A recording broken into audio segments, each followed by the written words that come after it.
আবাসের টাকায় ঘর, তার উপর উঠছে দোতলা। প্রধানমন্ত্রীর আবাস যোজনা প্রকল্পে দুর্নীতির অভিযোগ নদিয়ার শান্তিপুরে। এটা হচ্ছে দেখুন, বাবার নামে জমি, বাবা সরকারি ঘর নিয়েছে আলাদা। হ্যাঁ, এবার আমি আলাদা ব্যবসা বাণিজ্য করি।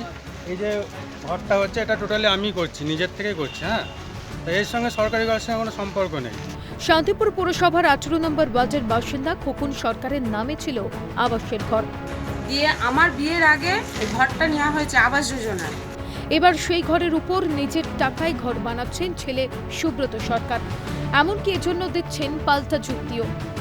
বাবা নিয়েছে আলাদা, এটা করছি আমি। কিন্তু এই আপনার যে জায়গাটা করছেন সেই জায়গাটা তো মালিক বাবা, হ্যাঁ অবশ্যই। আবার পাশের ঘরটারও মালিক বাবা, জমিরও মালিক বাবা। হ্যাঁ হ্যাঁ, সরকারি ঘরের মালিকও বাবা। দিয়ে এখন আমার বাচ্চা আছে, বড় হয়েছে, এখন ঘরের প্রয়োজন, তার জন্য আমার স্বামী নিজে ওপরে ঘর করে নিচ্ছে। আর্থিক মানদণ্ডের ভিত্তি থেকে ব্যবসায়ীর বাবার আবাস পাওয়ার কথা। দোতলা হচ্ছে।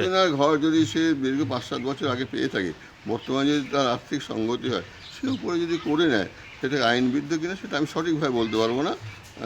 আমার বক্তব্য হচ্ছে সেটা করছে, সেটাকে আমি মনে করি না, ব্যক্তিগতভাবে মনে করি না খুব একটা অনৈতিক কাজ হচ্ছে।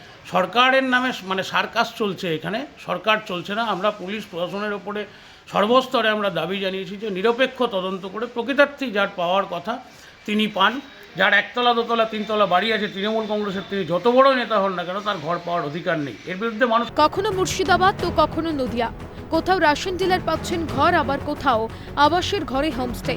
আবাসের মানদণ্ডের ভিত্তিতে শান্তিপুরের এই অভিযোগকে খতিয়ে দেখা হবে। প্রসেনজিৎ বিশ্বাসের রিপোর্ট, ক্যালকাটা নিউজ।